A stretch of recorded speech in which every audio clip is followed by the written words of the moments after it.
श्रीमान् वेङ्कटनाथार्यः कवितार्किककेसरी वेदान्ताचार्यवर्यो मे सन्निधत्तां सदा हृदि अस्मद्गुरुपरम्परायै நமः. ரெண்டு விஷயம் சொல்லி முடித்தோம். பிரம்மம் வேதத்தினாலேயே அறியப்படும் ஒண்ணும், ரெண்டாவது வேற எந்த பிரமாணத்தினாலையும் பிரம்மத்தை நிராகரிக்க முடியாது அப்படின்னு சொல்லி தீர்மானம் பண்ணிட்டேன். அதுக்கு மேல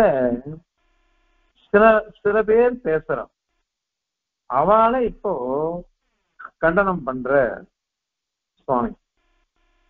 யாரு இந்த மாதிரி பேசுறா அப்படின்னாக்கா மாயாவாதிகள், அத்வைதிகள்.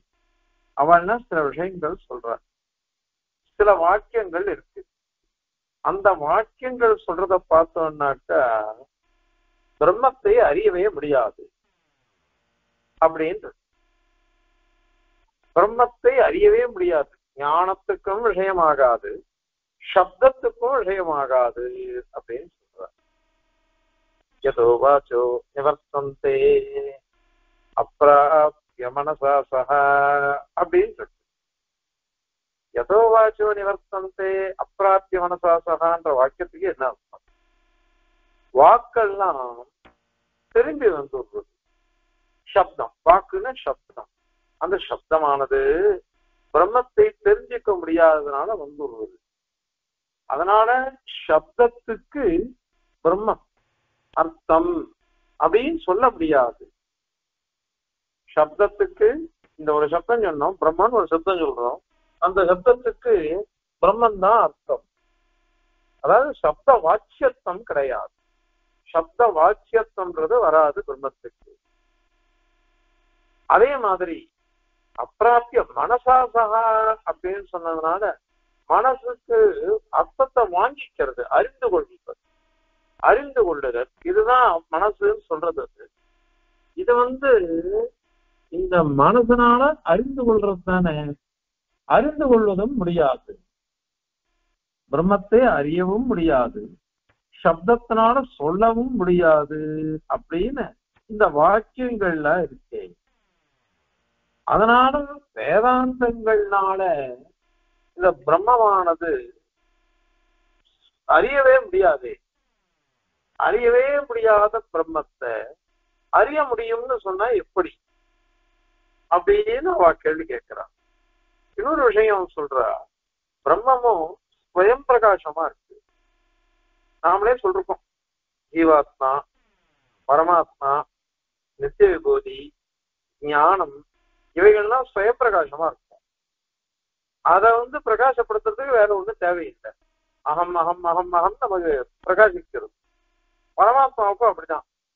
அதனால இது பிரம்மத்தை தனியா ஒரு இதனால தெரிஞ்சுக்கணும் அப்படின்றது வேண்டியது இல்லையே, அது வராது.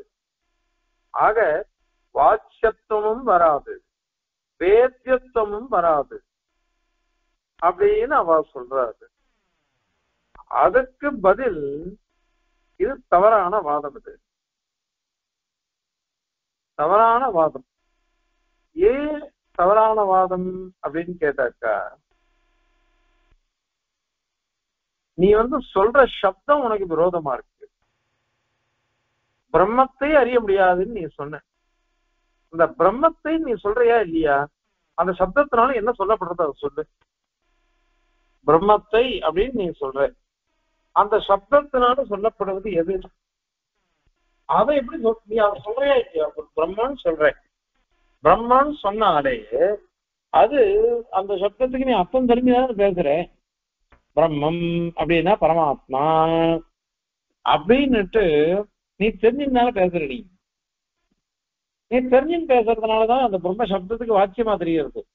இந்த பிரம்மமானது அறிய முடியாதது, அறிய முடியாதது அப்படின்னு நீ சொல்லணும். இந்த பிரம்மமானது அப்படின்னு சொன்னாக்கா அந்த பிரம்ம சப்தத்துக்கு என்ன அர்த்தம் சொல்ல போற? நீ அது சொல்லு. நான் பிரம்மத்தை அறிய மாட்டேன் அப்படின்னு சொல்றோம். அப்ப பிரம்மத்தை அறிய முடியாதுன்னாக்கா அந்த பிரம்ம சப்தத்தினால என்ன சொல்லப்படுறது? அதுக்கு நீ ஒரு அர்த்தம் சொல்லணுமா வேண்டாமா? ஒரு சப்தத்தை சொன்னாக்கா அது தெரிந்து கொள்ளவே முடியாது அப்படின்னு. அப்ப தெரிந்து கொள்ள முடியாதது அது என்னது? அது என்னது இது அப்படின்னு ஒரு கேள்வி வரும்.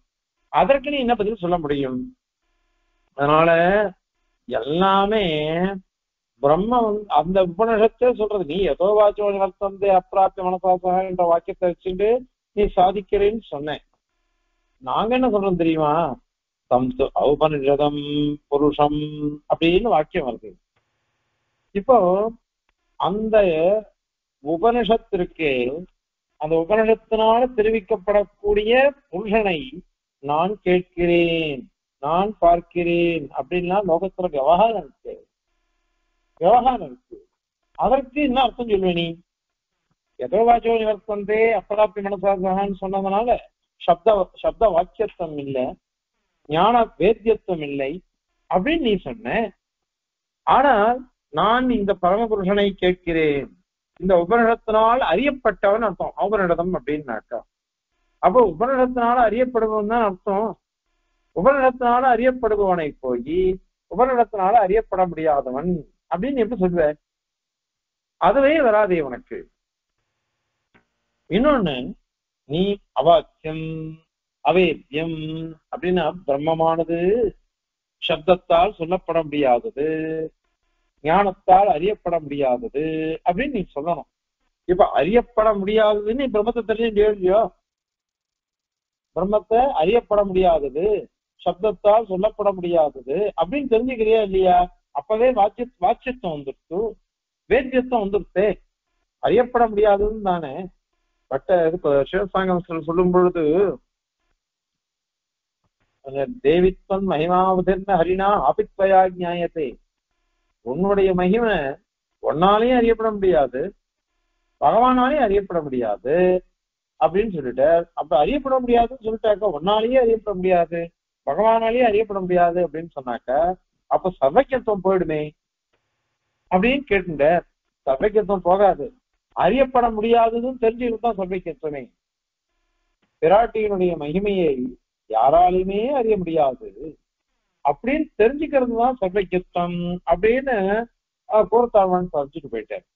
அதனால இங்க அத மாதிரி அவாச்சியத்துவம் அவேத்தியத்துவம், அவனை அறிய முடியாது, அவனை சப்தத்தால் சொல்ல முடியாது அப்படின்னு சொல்றதற்கு பாருங்க, அதுதான் வாச்சியத்துவமே, அதுதான் தெரிஞ்சுக்கிறதுன்றது. பகவானை பத்தி யாரால இவ்வளவு அப்படின்னு சொல்ல முடியும்?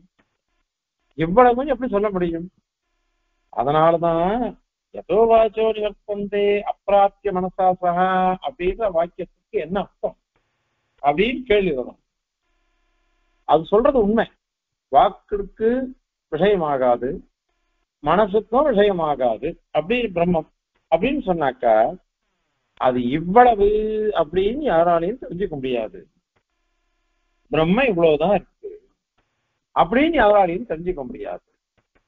அவ்வளவுதான். ஏன்னா அவருடைய எது இஷுக்ஷயா நிவர்த்தந்தே நாந்தரிக்ஷதிக்ஷயா மதிக்ஷயா நிவர்த்தந்தே நகோவிந்த குணக்ஷயாது. அதனால பகவானுடைய குணங்கள் எல்லாம் தெரிஞ்சுக்கிறது நமக்கு ஞானம் போராது. ஞானம் போராததுனால நாமும் எல்லாத்தையும் அறிந்து கொள்ள முடியாது, எல்லாத்தையும் அறிந்து கொள்ள முடியாது. ஆனானப்பட்ட உபனிஷத்து என்ன சொல்லித்து?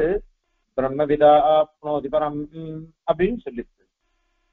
பிரம்ம வித்து, பிரம்மத்தை அறிந்து கொண்டவன் அல்லது உபாசிப்பவன் பரமாத்மாவை அடைவான், மோட்சத்தை அடைவான் அப்படின்னு சொல்லிட்டு போயிடுச்சு. இப்போ நீ என்ன சொன்ன? எதனாலையும் அறிய முடியாது அப்படின்னு சொன்ன. எதனாலையுமே அறிய முடியாதவன அவனை அறிந்தவன் மோட்சத்தை அடைவான், பரமாத்மாவை அறிந்தவன் மோட்சத்தை அடைவான் எப்படி சொல்லிச்சு? அறியவே முடியாது. ஆனால் அவனை அறிந்தவன் மோட்சத்தை அடைவான் அப்படின்னு சொல்லிட்டு போயிட்டு உபனிஷத்து. இப்ப ரெண்டும் விருத்தமா இல்லையோ? ஏன்னா பிரம்மம் தான் அறிய முடியாதுன்னு சொல்லிட்டியே. அறிய முடியாத பிரம்மத்தை எப்படி இவன் அறிந்து கொண்டான், எப்படி மோட்சத்தை அடைந்தான் இவன் அப்படின்னு கேள்வி வந்துடும். அது மாத்திரம் இல்ல, இந்த உபனிஷத்தானது அவ்வளவு பிரம்ம வித்தியைகளை நமக்கு உபதேசிக்கிறது. நாராயணன் கோயிலுக்கு 4 பக்கம் ஆசைப்படி பகவான் அடையறதுக்கு நிறைய உபாயங்களை சொல்லிட்டு போயிருக்கு இந்த உபனிஷத்துகள் எல்லாம். அதுல எல்லாமே எப்படி இருக்கு அப்படின்னா பகவானுடைய திருக்கல்யாண குணங்களை உபாசிக்கணும். பகவானுடைய திருக்கல்யாண குணங்களை உபாசிக்கணும். அதுதான் அங்க சொல்றது. இப்ப பகவானையே தெரிஞ்சுக்க முடியாது அப்படின்னாக்க பகவானுடைய திருக்கல்யாண குணங்களை எப்படி தெரிஞ்சுக்க முடியும்? கல்யாண குணங்களை தெரிஞ்சு சுபாவம் சுரூபம் எல்லாத்தையும் தெரிஞ்சுட்டாதானே வரும்.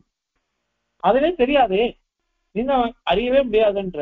ஆனா இந்த உபநிடத்தோ அப்படி சொல்லிட்டு போயிடுச்சு. போன சனி ஞாயிறு தான் அடியன் இது வேதாந்த தீபம் காலக்ஷேபம் சொல்லிட்டு வந்தேன். அதுல சொல்லும் பொழுது சொரூப நிரூபக தர்மங்களை பத்தி சொல்லிட்டு இருந்திருக்கேன். வேணா பாஷ்யக்காரர் சாதிக்கிறார், சூத்திரக்காரர் திரவண்டம் அப்படின்னு. எல்லா வித்தியைகள்லையும் பிரம்மத்தினுடைய சொரூப நிரூபக தர்மங்களை அவசியம் அனுசந்தானம் பண்ணணும் அப்படின்னுட்டு அங்க சாதிச்சிருக்கார். ஆனந்தாதய பிரதானஸ்ய அப்படின்னு சொல்லிருக்கார். சத்தியத்துவம், ஞானத்துவம், அனந்தத்துவம், ஆனந்தத்துவம், அமலத்துவம், இந்த 5க்கு மேல இன்னொரு ஒரு பெரிய அற்புதமான ஒரு சுரூப நிரூபக தர்மம் ஸ்ரீயப்பதித்துவம், லட்சுமி பதித்துவம். பிராட்டியோட சேர்ந்த எம்பெருமான் அதை அந்த குணத்தையும் நம்ம அனுசந்தானம் பண்ணணும். இது சுரூப நிரூபக தர்மமாக ஒத்துருக்கார்.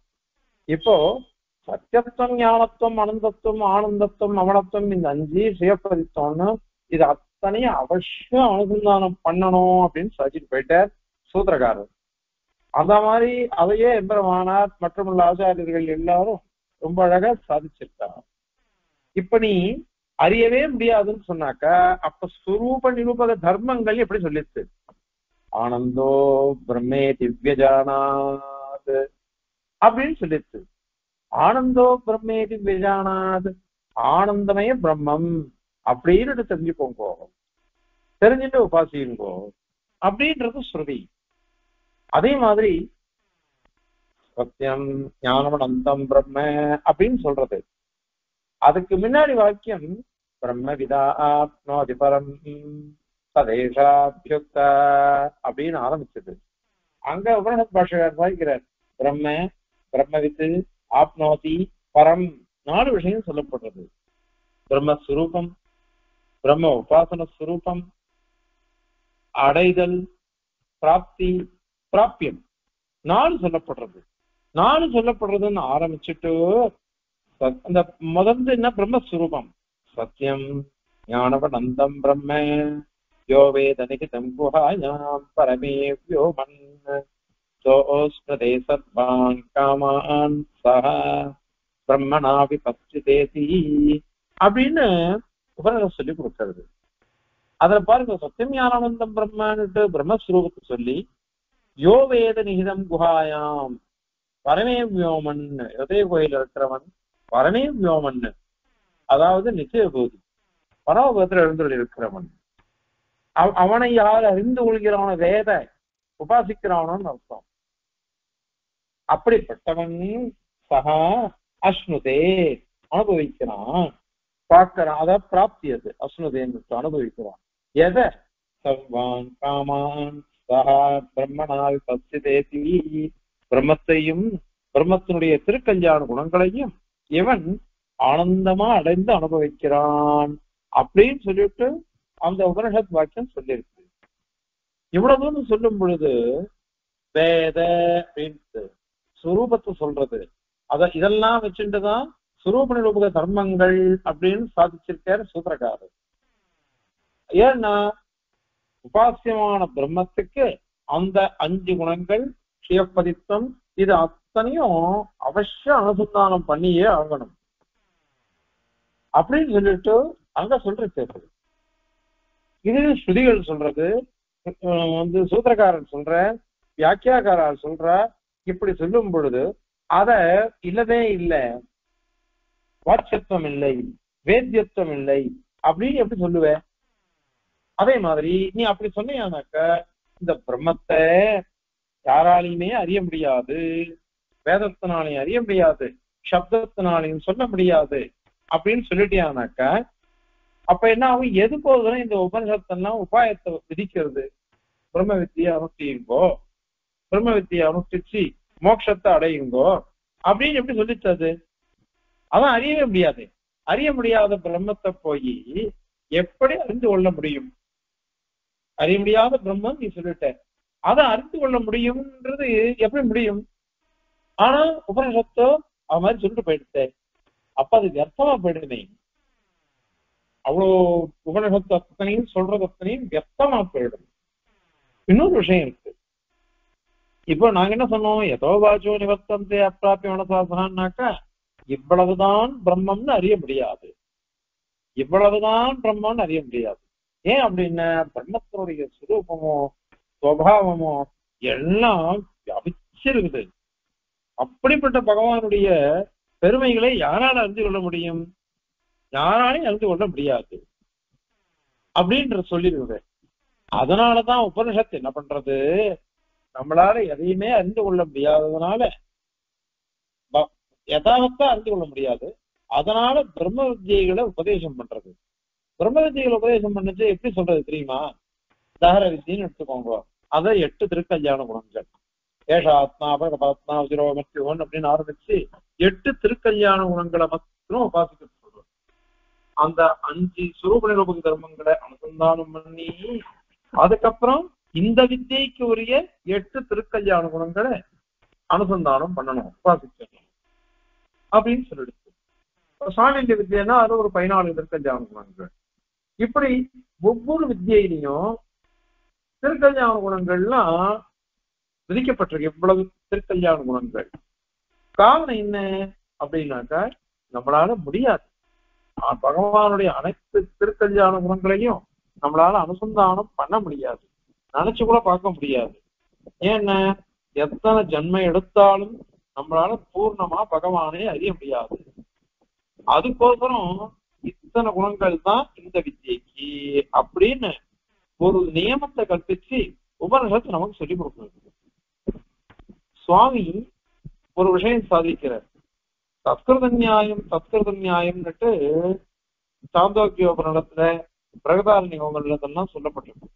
தத்கிருத நியாயம் அப்படின்னா என்ன அர்த்தம் அப்படின்னா, நாம எப்படி உபாசிப்போமோ அப்படிதான் அங்க பகவானை அனுபவிப்போம் அப்படின்னு அர்த்தம்.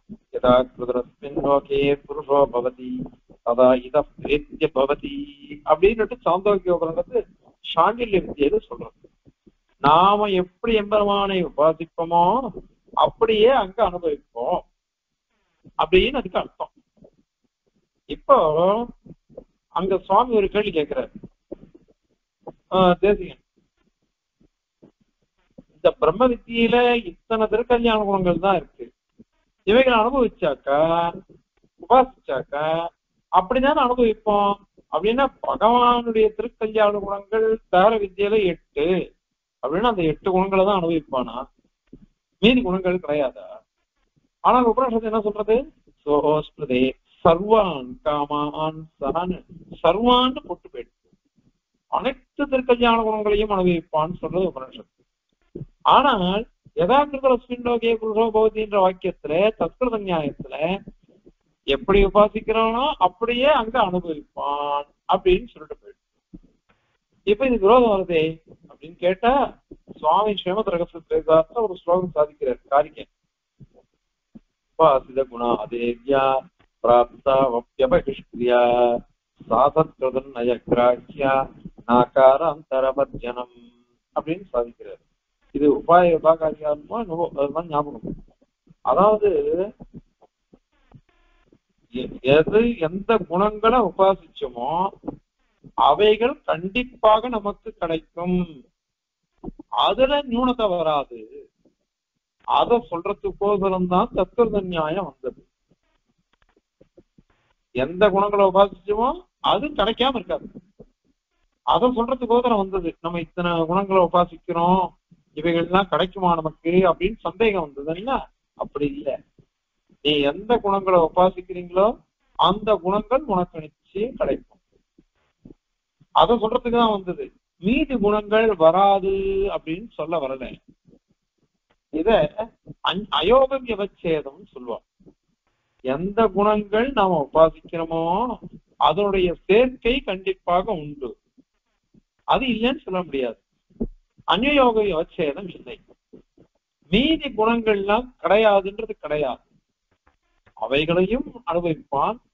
இந்த குணங்கள் கண்டிப்பாக வந்துடும், மீதி கல்யாண குணங்களும் கிடைச்சிடும் அவனுக்கு. அதுதான் இங்க அர்த்தம் அப்படின்னு சுவாமி சாதிச்சிருக்க ஸ்ரீமத் ரகசிய திரைசாரத்துல. அது எம்பெருமானார் திருவுள்ளம் தான், ஸ்ருதி திருவுள்ளம் அதுதான் அது. அதனால இப்படி சுரூப நிரூப தர்மங்களை அனுசந்தானம் பண்ணணும் அப்படின்னு உபநிஷத்து சொல்லியிருக்கு. இப்ப சொரூபத்தை நிரூபிக்கக்கூடிய தர்மங்கள், சுரூப நிரூப தர்மங்கள்ன்றதுக்கு பாஷ்யகார அர்த்தம் பண்ற ஸ்ரீபாஷ்யத்துல, எந்த குணங்கள் இல்லாமல் ஒரு வஸ்துவனுடைய சுரூபத்தை தெரிஞ்சுக்க முடியாதோ அதுக்கு பேரு சுரூப நிரூபக தர்மங்கள் அப்படின்னு பேரு. அதனால அந்த சுரூப நிரூபக தர்மங்களை அவசியம் அனுசந்திச்சே ஆகணும். அப்ப பகவானுடைய சுரூபத்தை தெரிஞ்சுக்கிறதுக்கு இவைகள்லாம் இருக்கு. சத்தியத்துவம், ஞானத்துவம், ஆனந்தத்துவம், ஆனந்தத்துவம், அவ்வளவுதான். இந்த 5 குணங்களை ஸ்பஷ்டமா சாதிக்கிற பெருமானார். விஷயப்பதித்துவம் பாஷ்யக்காரர் சாதிக்க மாட்டார். ஏன்னா அது ரகசிய விஷயம், சம்பிரதாயத்தினாலேயே அறிந்து கொள்ளப்பட வேண்டியது. அதை கிரந்தத்துல சாதிக்க மாட்டார். அதனாலதான் சுவாமி தேசிகன் கூட அதிகரணசாராவில் அதை சாதிக்கல.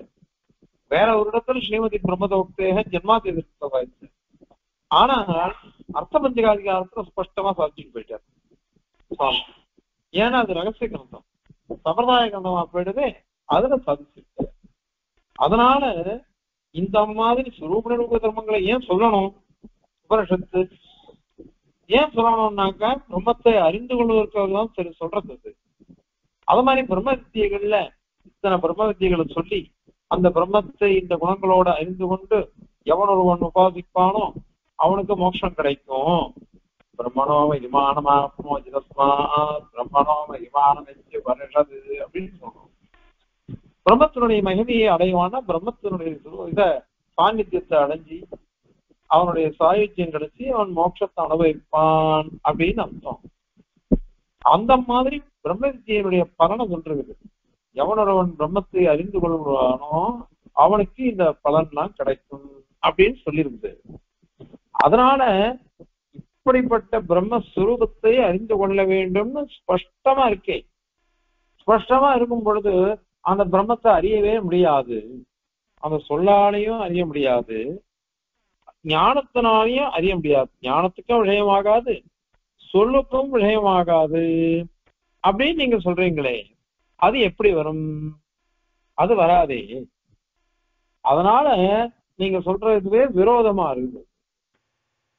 அதனால முன்னாடி இருக்கிற வாக்கியம் பின்னாடி இருக்கிற வாக்கியம், அந்த யதோவாச்சோ நிவர்த்தந்தேன்னு சொல்றதே கூட முதல்ல யோவேதனிகிதம் குஹாயாம் சொல்லித்து, சத்தியம் ஞானம் அனந்தம் பிரம்மன் சொல்லித்து, அதன் பிறகு கடைசியில் என்ன சொல்லித்து, ஆனந்தம் பிரம்மணோ வித்வான் அப்படின்னு சொல்லித்து.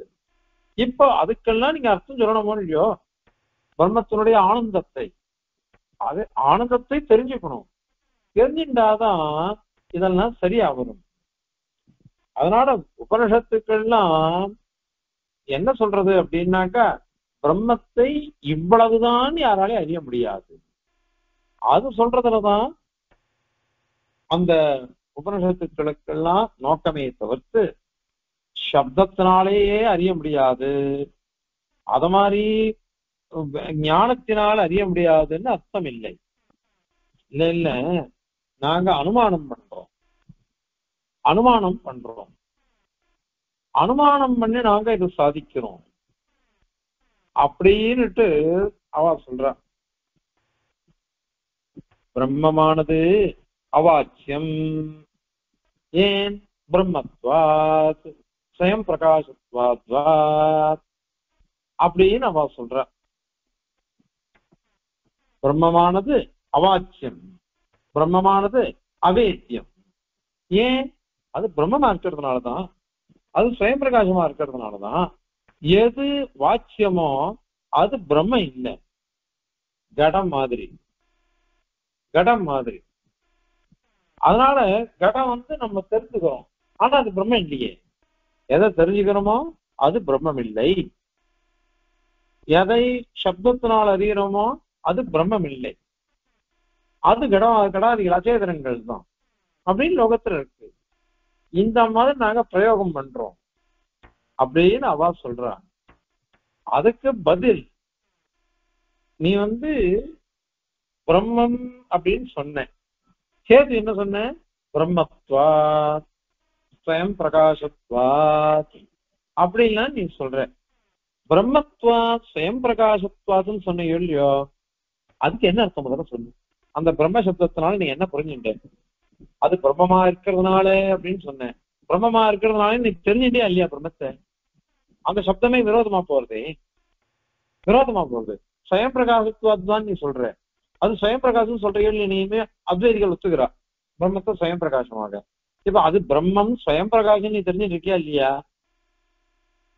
சயேடோ அந்த ஹிருத்யந்தர் ஜோதிஹி, ஹிருத்யந்தர் ஜோதிஹின்லாம் இருக்கு. ஹிருதயத்துக்குள்ள இருக்கக்கூடிய ஜோதிஷ். இது சில பேர் ஜீவ விஷயம்ன்றா, சில பேர் பரமாத்ம விஷயம் சொல்றா. எது வேணாலும் இருக்கட்டும். ஆத்மாவானது ஸ்வயம் பிரகாசமா இருக்கு, அந்தர்ஜோதின்னு சொல்றது. ஸ்வயம் பிரகாசமா இருக்குன்னு நீ தெரிஞ்சுட்டியா இல்லையா? அப்போ பிரம்மத்தை ஸ்வயம் பிரகாசமா தெரிந்து கொண்டுட்டு இப்போ அது அறியவே முடியாது. கடம் அறிஞ்சுட்டா அது கடம் மாதிரி ஆயிடும், அச்சேதனமா ஆயிடும் அப்படின்னு நீ சொல்றது எப்படி வரும் அது? ஏன்னா நீதான் சொல்லிருக்க. ஏன்னா பிரம்ம சப்தத்தினாலையும் ஸ்வயம் பிரகாச சப்தத்தினாலையும் நீ ஹேத்துவ சொல்ற. அதுல பிரம்ம சப்தத்தினாலேயோ ஸ்வயம் பிரகாச சப்தத்தினாலேயோ பிரம்மம் சொல்லப்படுகிறதே, நீ சொல்லப்படுறது இல்லைன்னு சொல்லிட்டாக்கா அது ஹேதுவா இருக்காது. பாருங்க, பர்வதோ வன்னிமான் தூமாத் அப்படின்னு சொன்னாங்க. இந்த மலையானது அக்னியை உடையது. ஏன்? தூமவத்வா, தூமம் இருக்கிறதுனால.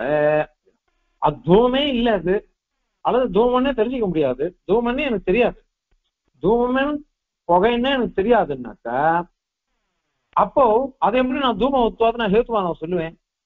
எனக்கு தெரியவே தெரியலன்னு எப்படி என்னால சொல்ல முடியும்? தெரிந்தால்தான் சொல்ல முடியும். இப்ப அத மாதிரி பிரம்மம் அது பிரம்மத்துவத்தை உடையது. பிரம்மத்துவம்னாக்க வியாபிச்சு இருக்கிறதுன்னு அர்த்தம். அத மாதிரி ஸ்வயம் பிரகாசம் எப்பொழுதும் தனக்குத்தானே பிரகாசிச்சுட்டு இருக்கிறது அப்படின்னு அர்த்தம். அதை தெரிஞ்சுட்டாதான நான் ஹேதுவா போட முடியும்.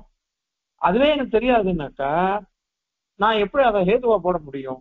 அனுமானத்துல நான் எப்படி ஹேதுவா போட முடியும்? அத மாதிரி பிரம்மமானது அப்படின்னு பக்ஷம் அவ சொல்ற. பக்ஷம், சாத்தியம், அத மாதிரி ஹேத்து அப்படின்னு 3 சொல்றா அனுமானத்துல. எல்லாரும் ஒத்துக்கிறது தான் அது. பக்ஷம்னாக்க எதை சாதிக்கிறோமோ, எதை சாதிக்கிறோமோ அது பக்ஷம் அப்படின்னு. மலையில அக்னிய சாதிக்கிறோம், அதனால மலைங்கிறது பக்ஷமா இருக்கு. எதை சாதிக்கிறோம்? வன்னிமத்துவத்தை சாதிக்கிறோம், நெருப்போட கூடினது அப்படின்ட்டு சாதிக்கிறோம். அதனால அது சாத்தியமா இருக்கு. ஹேது அந்த பர்வதத்துல இருக்கணும், அது சாத்தியத்திலேயே அந்த தர்மம் இருக்கணும். இப்ப என்னாச்சு? பிரம்ம அவாச்சியம் ஸ்வயம் பிரகாஷ்வாத் பிரம்மத்வாத் அப்படின்னு சொன்னோம். இப்ப பிரம்மாண்ட நீ சாத்தியம் பட்சமா போட்டிருக்க. பர்வதம் எனக்கு தெரியவே தான் நான் பர்வதத்தை மலையை நான் பட்சமா போட்டேன். அந்த மாதிரி வன்னிமான் அப்படின்னு சொன்னாக்கா வன்னியை உடையது, நெருப்பை உடையதுன்னு அர்த்தம். நெருப்பை எனக்கு தெரியும். தூமவத்வாத் அப்படின்னு சொன்னதுனால ஹேத்து அதுவும் எனக்கு தெரியும். இந்த 3 தெரியவேதான் பக்ஷம், சாத்தியம், ஹேத்து அப்படின்னு நாம சொல்றோம். அங்க சொல்றோம். அந்த மாதிரி பிரம்மம் அவாச்சியம், பிரம்மம் அவேத்தியம். ஏன்? பிரம்மத்வாத் ஸ்வயம் பிரகாசத்வாத் அப்படின்னு சொன்னாக்கா இதுல பக்ஷம் என்னது, சாத்தியம் என்னது, அத மாதிரி ஹேத்து என்னது, இத 3த்தையும் தெரிஞ்சிக்காம எப்படி சொல்ல முடியும்? 3த்தையும் தெரிஞ்சுட்டாக்கா நீ சொன்னது உனக்கே விரோதம். ஏன்னா அந்த சப்தங்களுடைய அர்த்தம் உனக்கு தெரிஞ்சுடுத்து, அது ஞானத்துக்கு விஷயமாயிடுத்து, ஞானத்துக்கு விஷயமாயிடுத்தது. அதனால நீ அது தெரிஞ்சிக்கவே முடியாதுன்னு சொன்னீங்கன்னாக்கா அப்ப ஸ்வயம் பிரகாசத்துவன்றது எப்படி ஹேத்துவாச்சு? பிரம்மம் அப்படின்றது எப்படி பட்சமாச்சு? அவாச்சியம் அவேத்தியம் அப்படின்றது எப்படி சாத்தியமாச்சு? எதுவுமே வராதே அது. அதனால ஏன்னாக்கா இந்த ஹேத்துன்னு ஒண்ணு சொல்றோம் பாருங்க, அது பட்சத்துல இருக்கணும். ஸ்வயம் பிரகாசம் அதுதானே ஹேத்துவா சொன்ன. பிரம்மத்துவம் அப்படின்னு ஹேத்துவா சொன்னேன். அது பட்சமான பிரம்மத்துல இருக்கணும். அப்ப பிரம்மத்துல இருந்ததை நீ தெரிஞ்சுக்கணும். பிரம்மத்துல இருந்து தெரிஞ்சுட்டாதான் அதை ஹேதுவா பிரயோகம் பண்ண முடியும். அப்புறம் சாதிக்கிறது அவாச்சியம் சொல்லணும். அவாச்சியம்னா என்ன அர்த்தம்? பிரம்மமானது சப்தத்தினால் அறியப்படாதது. அது மாதிரி அவேத்தியம்னா பிரம்மமானது ஞானத்துக்கு விஷயமாகாதது. ஞானத்துக்கு விஷயமாகாதுன்னு சொல்லணும். அதை நீ தெரிஞ்சுக்கணுமா வேண்டாமா? ஞானத்துக்கு விஷயமாகாதது அவேத்தியம் பிரம்ம, அவாச்சியம் பிரம்ம அப்படின்னு நீ அர்த்தம் தெரிஞ்சுக்கணும். தெரிஞ்சுட்டாதான் இதை சொல்லணும். அதையே நீ சொல்லல, அதையே நீ தெரிஞ்சுக்கல. சுயம் பிரகாசத்தை எனக்கு தெரியாது, பிரம்மத்துவம் எனக்கு தெரியாது அப்படின்னு சொன்னாக்கா கேதுவே சித்திக்கல. அதனால இந்த அனுமானமே சித்திக்காது, சுரூப அசித்தம் அப்படின்றா. சுரூபமே அசித்தம். அதனால இங்க பிரம்மத்தை சொல்றது, அவாச்சியம்ன்றது எதை சொல்றது, கேது எதை சொல்றது அப்படின்றது சொல்லியே ஆகணும். அது சொல்லலைன்னாக்கா எல்லாம் விரோதம் தான். இது நாங்க அப்படி சொல்லல. ஞானம் அப்படின்னாக்கா ஞேயமான வஸ்துவை பரிச்சேதம் பண்றது, குறுக்கி சொல்றது. நாராயணன் எப்படி இருப்பான், எப்படி இருப்பான் அப்படின்னு சொன்னாக்கா எங்கிட்ட இருக்கிறது எல்லாத்தையும் சங்கிரகமா பார்த்து சொல்லிடுறது, அதுதானே. அதனால இதம் இத்தம், இது இப்படிப்பட்டது அப்படின்னு சொல்றதுதான் இந்த ஞேயம்ன்றது. ஞேயம்ன்றது இதான், இதம் இத்தம், இது எப்படிப்பட்டது அப்படின்னா சொல்றதுன்றதுதான் இது. இந்த மாதிரி சொல்றது எம்பெருமானும் அனந்தன், அவன் சர்வ பிரகாரணத்தினாலையும் அப்பிரமேயம் தானே. சொப்பிரகாசமா இருக்கான், ஆனால் அப்பிரமேயமா இருக்கான். அதனால இது இவ்வளோன்னு எப்படி சொல்ல முடியும் அவனை? அதனால அது விரோதம் வருதே. அது அதனால விரோதம் வருதே. அதனாலதான் நாங்க எப்படி சொல்றோம் அப்படின்னாக்கா அதுவும் தப்பு. அது என்ன அப்படின்னாக்கா நீங்க சொல்றத வச்சு நாங்க சொல்லல. ஸ்ருதி எப்படி சொல்லிதுன்னாக்கா நீ ஒரு மாதிரி சொல்லிட்டு போயிருக்க, நாங்களும் அதை தான் ஒத்துக்கிறோம். அது அபரிச்சின்னம் தான். பிரம்மன்றது அபரிச்சின்னம், பரிச்சின்னம் இல்லை. இவ்வளவுன்னு சொல்ல முடியாது. அது வியாபிச்சு இருக்கக்கூடியது. வியாபிச்சு இருக்கக்கூடிய எம்பெருமான நாங்க ஒரு குறுகிய வட்டத்துல கொண்டு வரல. ஆனால் உபாசனத்துக்கு எப்படி அறிந்து கொள்ள முடியுமோ அப்படி. அதுக்கு உதாரணம் ஒண்ணு சொல்ற. சமுத்திரம் இருக்கு. சமுத்திரம் எதுன்னு ஒருத்தன் கேட்டான். இதோ இதான் சமுத்திரம் அப்படின்னு ஒருத்தன் காமிக்கிறான். சமுத்திரம் இதான் ஒருத்தன் காமிச்சுட்டான். இப்ப சமுத்திரத்து உள்ள போல யாருமே. சமுத்திரத்து உள்ள போய் அதுக்கு ரத்னாகரன் பேரு. அது இல்லாததே கிடையாது, எல்லாம் இருக்கு அதுல. ஆனா நமக்கு எல்லாமே தெரியாது. சமுத்திரம் இதான் அப்படின்னு ஒருத்தன் காமிச்சான். இதை நம்ம சமுத்திரம்னு தெரிஞ்சுக்கணும். அது முழுக்க உள்ள போய் நம்ம ஆராயிட. ஆனால் அதை நான் சமுத்திரத்தை பார்க்கலன்னு சொல்ல முடியுமா? பொதுவா சமுத்திரம் எனக்கு குறிப்பிட்டு சொல்லிட்டா அந்த சமுத்திரம் இதான் அப்படின்னு நான் தெரிஞ்சு விட்டேன், அவ்வளவுதான். அது எங்களுக்கு போறோம். இது சமுத்திரம் அப்படின்னு எனக்கு தெரிஞ்சுட்டு ஞானம் வந்துருச்சு.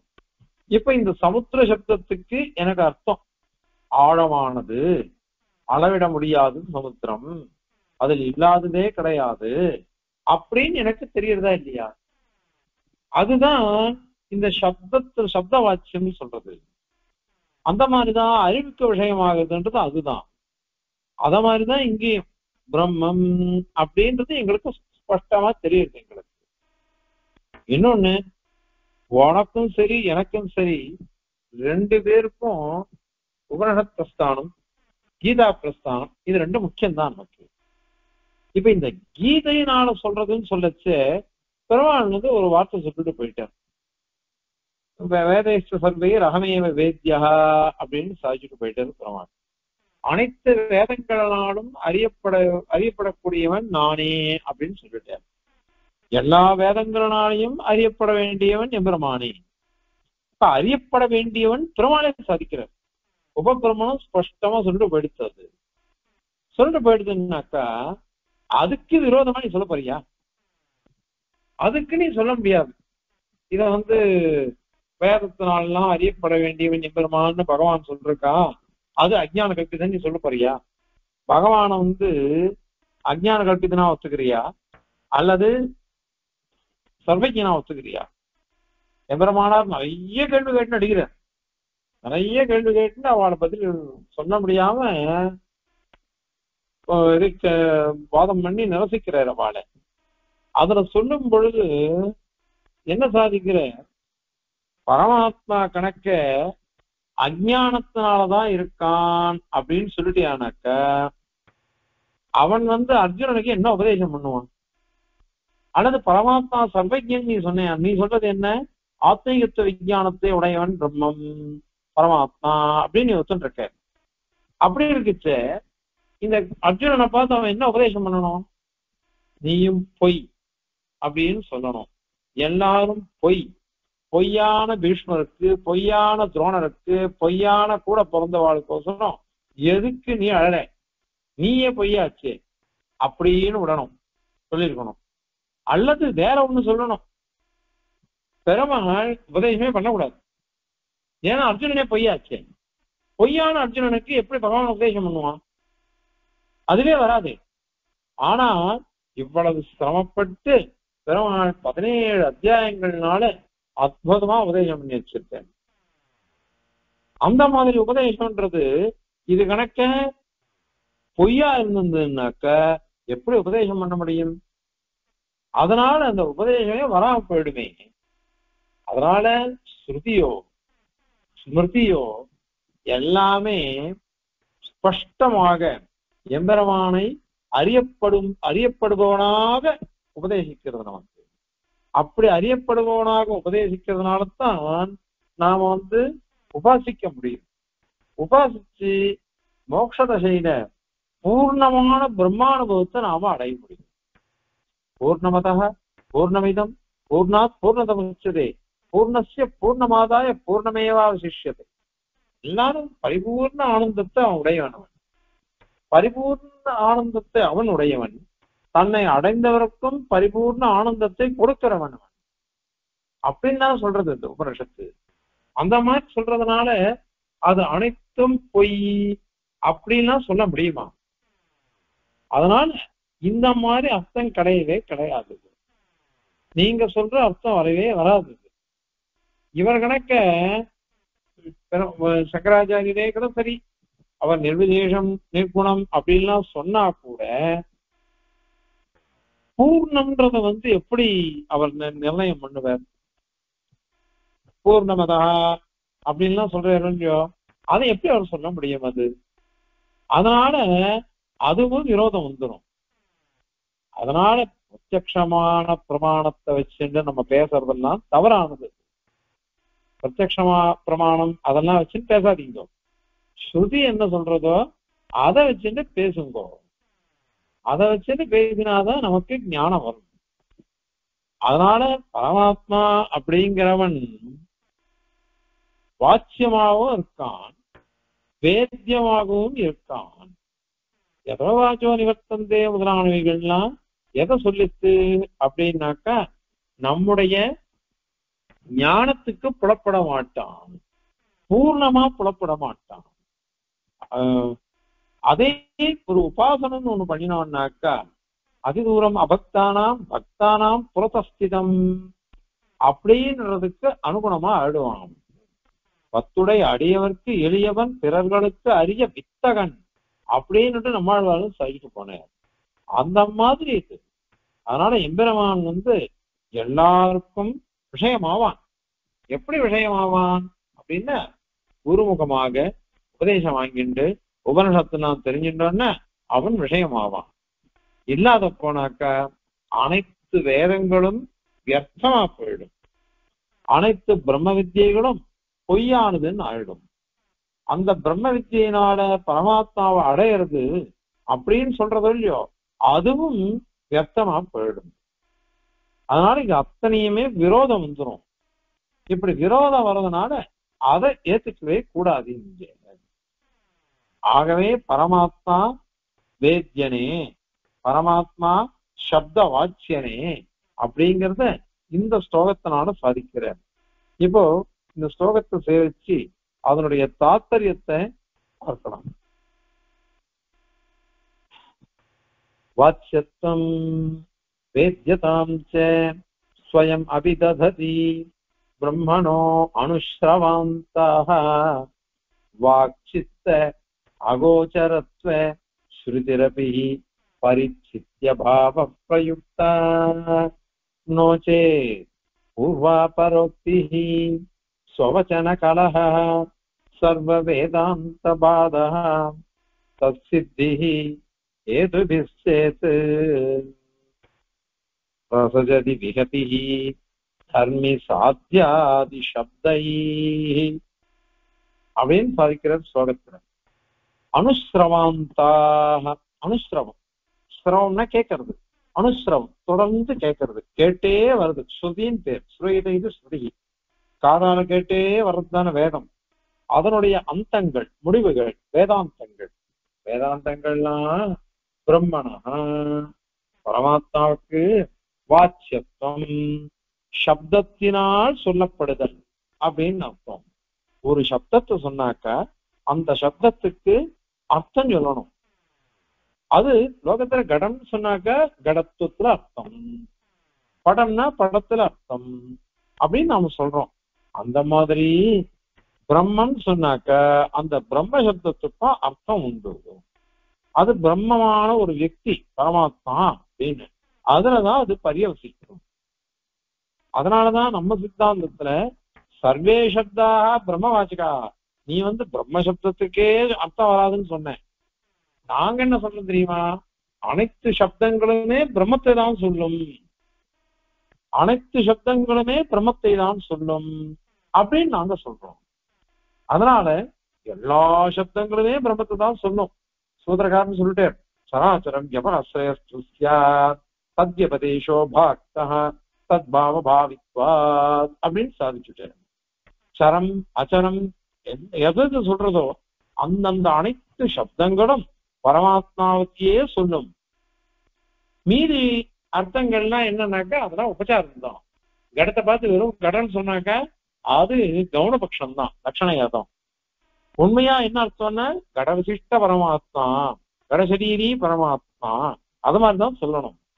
அதனால வாச்சியத்துவம் சப்தத்தினால் சொல்லப்படக்கூடியது, அந்த தர்மத்தை உடையது. வேத்யதாம்ச, வேத்யத்துவம் ஞான விஷயத்துவம், ஞானத்துக்கு விஷயமா இருக்கு பிரம்மம், நம்முடைய ஞானத்துக்கு விஷயமா இருக்குது. மனசனால ஏகாகிர சித்தையோட இந்திரியங்களை அடக்கி ஆத்ம சாட்சா்காரம் பண்ணி பிரம்மத்தை நாம் பார்க்கலாம் யோகத்தினால. அதனால வாச்சியத்துவம் உண்டு, வேத்யத்துவமும் உண்டு அப்படின்னுட்டு வேதாந்தங்கள்லாம் ஸ்வயம் அபிதததி அதுவே சொல்றது. ஏன்னா எல்லா பிரமாணங்களை காட்டிலும் அவன் மீறினவன் தான் அப்படின்னு சொல்றது. எல்லா பிரமாணத்துக்கும் உட்படாதவன் பரமாத்மா அப்படின்னு சொல்ற உபனிஷத்தே தந்து ஔபனிஷதம் புருஷம் பிரச்சாமி அப்படின்னு இருக்கு. உபனிஷத்தினால் அறியப்படக்கூடிய புருஷனை கேட்கிறேன் அப்படின்னு வாக்கியம் இருக்கு. இப்போ ஔபனிஷம்னா உபனிஷத்தினால தெரியப்படக்கூடியவன் வேத வேத்தியன், வேதாந்த வேத்தியன் அப்படின்னு அர்த்தம். அதுக்கு நீ என்ன சொல்ல போற? அத மாதிரி பிரம்ம அவாச்சியம் அவேத்தியம் அப்படின்னு தானே நீ சொல்லணும். அவாச்சிய சப்தத்தினால என்ன சொல்றது? அது என்ன சொல்லப்படுறது? நீ சப்தத்தினால சொல்லப்படலைன்னு சொன்னாக்க பிரம்மம் அவாச்சியம்னு சொல்லணும். பிரம்ம சப்தத்தினாலையும் அவாச்சிய சப்தத்தினாலையும் என்ன சொல்லப்படுறதுன்னு பதில் சொல்லு. அதே உன்னால சொல்ல முடியாது, அது விரோதமா போயிடும். அது மாதிரிதான் எதோ சரி அப்படின்னு என்ன அர்த்தம்? எதோ வாச்சோ நிவர்த்தந்தே அப்பிராபிய மனசாசா அப்படின்னா சொல்றதே அதுதான் நாங்க சொன்னோம். அப்படின்னு அது வாக் சித்த அகோச்சரத்துவ ஸ்ருதிரபி. வாக் எதோ வாச்சோ நிவர்த்தந்தேன்னுட்டு வாக்கு சொல்லிட்டு, சித்த சித்தம்னாக்கா மனசு, மனசுக்கு அகோச்சரமா இருக்கிறது அப்பிராபிய மனசாசான்னுட்டு அது கூட பரிச்சித்ய பாவ பிரயுக்தாகி.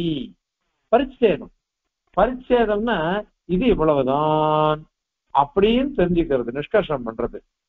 அது அபாவ யுக்தம், அது இல்லாதது, இவ்வளவுதான் சொல்ல முடியாதது, அப்படிப்பட்டதுதான் அது சொல்றது.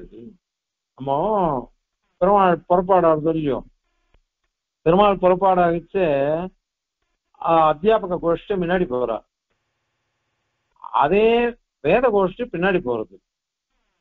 அத்தியாபக கோஷ்டின்னா அத்தியாபகால்னு அவளுக்கு பேரு. அத்தியாபகால்னா நமக்கு பாடம் சொல்லித்தரான்னு அர்த்தம். என்ன பாடம் சொல்லித்தரா அப்படின்னா, இந்த ஆழ்வார் ஸ்ரீ சுத்திகள்லாம் பக்தியினால வந்தது. பக்தியினால வரவே அவ பெருமாளை சாட்சாத்கரிச்சுட்டா. அதனால அவ ஜெயகோஷம் பண்ணிட்டு முன்னாடி அத்தியாபக கோஷ்டி எழுந்துள்றது. ஏன்னா பிரபு அருளி செய்யறதுக்கு அப்படிப்பட்ட ஒரு ஏற்றம். ஏன்னா பக்தியினால வந்தது. வேதம்ங்கிறது அபௌருஷயம், அபௌருஷயமா போயிடுவே, அது பக்தியினால வந்ததல்ல, அது சுகசித்தமானது, எழுதாக்கிறது. அதனால அதுக்கு பக்தியினால வந்தாதான தெரிஞ்சுக்க முடியும் பிரம்மத்தை. பக்தியினால வராததுனால அதால தெரிஞ்சுக்க முடியல. அதனாலதான் இன்னி பர்யந்தம் வேத கோஷ்டி பெருமாள் கிளம்பிட்டே இருந்தாங்க, உடனே பின்னாடி ஹரிஹோன்னு ஆரம்பிச்சுடுறாவா. திருப்பி பெருமாள் எப்ப எழுந்தல்றாரோ அப்பதான் திருப்பி ஹரிஹோன்னு முடிப்பாவா. காரணம் என்ன? அத்தியதாக்கள். அவ அத்தியாபகாள், இவ அத்தியதாக்கள். வேதாத்தியனம் பண்ணவாலே அத்தியதாக்கள் தான் சொல்லுவா. ஏன்னா இன்னும் படிச்சுட்டு இருக்காவா, பிரம்மத்தை யதாவத்தா தெரிஞ்சுக்க முடியல. அதனால அவ என்ன பண்றான்னாக்கா பின்னாடியே போயிட்டு இருக்கா, பின்னாடியே தேடி தேடி போறாப்பா. சீமாபுற்ற சாதித்தார், அழகான விஷயம், என்ன இருக்கும்.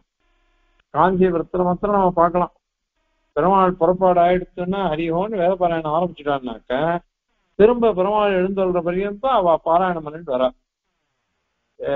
வைசாவசத்துல 7 மைல் கங்கனா மண்டபம் வரையும் போய் எழுந்தொருடி திருப்பி வர, அந்த கோடியில போய் அவர் ரிவர்ஸ்ல எடுத்து அப்படியே வாகன மண்டபத்துல உட்காந்துக்கலாம் பெருமாள். ஆனா பெருமாள் என்ன பண்ணுவாருனாக்கா கோபுரவாசல் உள்ள வருவார். கோபுரவாசல்ல வந்த உடனே அங்கேயே ரிவர்ஸ் எடுப்பார்.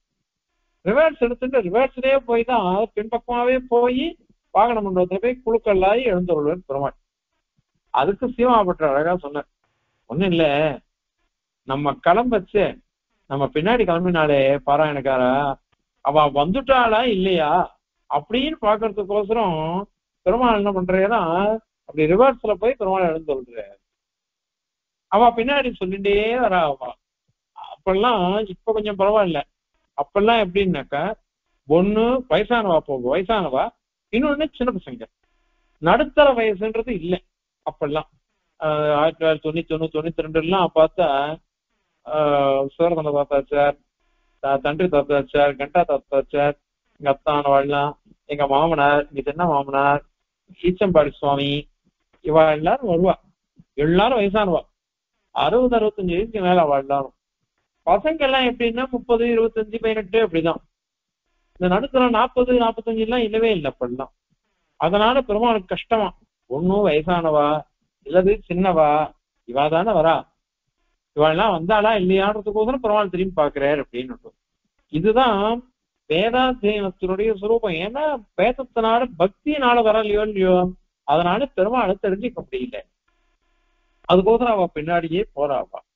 ஏன்னா பகவானை இவ்வளவுதான் அப்படின்னு அறிந்து கொள்ள முடியவில்லை வேதத்தால. அதனால பரிச்சித்யபாவ பிரயுக்தாகி எதோ வாச்சோ நிவர்த்தந்தேன்னு சொன்னதெல்லாம் இந்த அளவு இவ்வளவுதான் பிரம்மம் அப்படின்னு தெரிஞ்சுக்க முடியாது. அதுக்கோசரம் அது சொல்லிச்சு. நோ சேத்து அது கணக்கு நீ ஒத்துக்கலைன்னாக்க பூர்வ அபரோக்தி ஸ்வவச்சன கலக. பூர்வாபரோக்தி முதல்ல யோவேத நிகிதம் குஹாயம்னு சொல்லிட்டு கடைசியில ஆனந்தம் பிரம்மணோ வித்வான் அப்படின்னு சொல்லிச்சு, பிரம்மத்துடைய ஆனந்தத்தை அப்படின்னு சொல்லிச்சு. அப்ப ஆனந்தம் இருக்குதுன்னு தெரியுறதா இல்லையா? அத மாதிரி சைஷானந்த மீமாம்சா பவதி அப்படின்னு ஆரம்பிச்சு ஆனந்த மீமாம்சை பண்றது. மீமாம்சா விசாரம், ஆனந்த விசாரம் பண்றது. முதல்ல மனுஷியாள், அப்புறம் மனுஷ கந்தர்வாள், அப்புறம் தேவ கந்தர்வாள், பித்ருக்கள், கர்ம தேவதைகள், ஆஜான தேவதைகள், தேவதைகள், இந்திரன், பிரகஸ்பதி, சதுர்முகன்னு ஒரு 10 இது ஒவ்வொருத்தருக்கும் 100 பெருக்கின்றே போறது. பெருக்கின்றே போய் 1 போட்டு 13 பூஜ்யம் அந்த மாதிரி பார்த்து பாருங்க. அவ்வளவு ஆனந்தம். அவ்வளவுதான் நினைச்சுக்காதீங்க. எது உங்களுக்கோசம் சொல்லிக் கொடுக்கறது, உங்களுக்கோசம் சொல்லிக் கொடுக்கறது. உண்மையிலேயே அவனுடைய ஆனந்தத்தை யாரால அறிய முடியும் அப்படின்னு தான் சொல்லிட்டு போறது அது. அதனால பூர்வாபரோக்தி முதல்ல யோவேத நிகிதம் குஹாயாம்னு சொல்லிட்டு கடைசியில ஆனந்தம் பிரம்மணோ வித்வான்னு சொல்றது. இப்படி சொல்றதுனால பிரம்மத்தை தெரிந்து கொள்ள முடியும், பிரம்மத்தினுடைய ஆனந்தத்தையும் அறிந்து கொள்ள முடியும். அதனால அதெல்லாம் உண்டுதான், அது இல்லைன்னு சொல்ல முடியாது. அதுக்கப்புறம் சோபஜன கலக, நீங்களே பிரம்மத்தை தெரிஞ்சுக்க முடியாது, நீங்க பிரம்ம சத்துவத்தை பிரயோகம் பண்ணிட்டு இருக்கீங்க, அதுவும் விரோதம் வந்துடும். சர்வ வேதாந்த பாதக, அனைத்து உபநிடத்துக்கும் விரோதம் வந்துடும். அது ஏன் அப்படின்னாக்கா அத்தனை உபநிடத்தும் நமக்கு பிரம்ம வித்தியை உபதேசிச்சிருக்கே, எல்லா உபநிடத்தும் பிரம்ம வித்தியை உபதேசிக்கிறது. ஏன் அப்படின்னா நம்மளாம் மோட்சத்தை அடையணும்னு. அதுல பிரம்மாவுடைய திருக்கஜாமம் கூட சொல்றது, பிரம்மாவுடைய சுரூபத்தை சொல்றது, எல்லாம் அவனுக்கு லட்சணத்தை சொல்றது, எல்லாத்தையும் சொல்லி கொடுக்கும் பொழுது அதெல்லாம் இல்ல அப்படின்னு சொன்னாக்கா அனைத்து வேதாந்தங்களுக்கும் பாதம் வந்துடும். அதனால அது தோஷம். இல்ல நாங்க அனுமானத்தினால சாதிக்கிறோம். தசித்தி, அதனுடைய சித்தியானது அதாவது அவாச்சியத்துவம் அவேத்தியத்துவம் அதை சித்திக்கிறதுன்றத ஹேத்து அனுமான ஹேத்து அதெல்லாம் வச்சு நாங்க சொல்றோம். தர்மி சாத்தியாதி சப்தை, தர்மி என்னது பக்ஷம்னு சொல்லணும், சாத்தியம் கேது, பிரம்ம அவாச்சியம் அவேத்தியம் பிரம்மத்வா சுப்பிரகாசத்வா அப்படின்லாம் சொல்றது. இத சொன்னீங்கன்னா இந்த சப்தங்களுக்குள்ள பரஸ்பர விரோதம் வந்துடுறது. ஏற்கனவே சொன்னோம், அது சுயம் பிரகாசம் அப்படின்னா பிரம்மஸ்வரூபம், பிரம்மஸ்வரூபம் சுயம் பிரகாசமா இருக்கு. அதை தெரிஞ்சுக்கவே இருந்தாலும் நீ சுயம் பிரகாசம் ஹேத்துவை போட்டேன், அதை தெரிஞ்சுக்கலன்னா அந்த ஹேத்துவே வராது. அந்த மாதிரி அவேத்தியம் அப்படின்னு போட்டேன், அவேத்தியம்ன்றது அவன் அறியப்பட முடியாதவன் பரமாத்மா அப்படின்னு நீ தெரிஞ்சுட்டே இல்லையா, இதெல்லாம் விரோதம் வருமே. அதனால விகதிகி விரோதமானது, பரஸ்பர விரோதம் பிரசஜதி பிரசங்கிக்கும், பிரசங்கம்னா அனிஷ்ட பிராப்தி, அது வந்துருமே. அதனால இந்த பிரம்மமானது அறிய முடியாது, சொல்லால் சொல்ல முடியாது, ஞானத்தால் அறிய முடியாது அப்படின்னு நீ சொல்றதெல்லாம் தவறான வாதம், அது வராது அப்படிங்கிறத இந்த ஸ்லோகத்தினால சாதிச்சு முடிக்கிறார். இப்ப ஸ்லோகத்தை சேரிக்கலாம். வாச்சியத்வம் வேத்யதாம் ச ஸ்வயம் அபிதததி பிரம்மணோ அனுஸ்ரவாந்தः வாக்சித்தா கோச்சரத்வே ஸ்ருதிரபிஹி பரிச்சித்ய பாவ பிரயுக்தா நோ சேத் பூர்வாபரோக்திஹி ஸ்வவச்சன கலஹः சர்வ வேதாந்த பாதः தஸ்சித்திஹி ஏதுபிச்சேத் பிரசஜதி விஹதிஹி தர்மி சாத்யாதி சப்தைஹ. கவிதாத்யக சிம்ஹாய கல்யாண குணசாலினே ஸ்ரீமதே வெங்கடேஷாய வேதாந்த குரவே நமः. அஸ்மத்குரு பரம்பராயே நமः.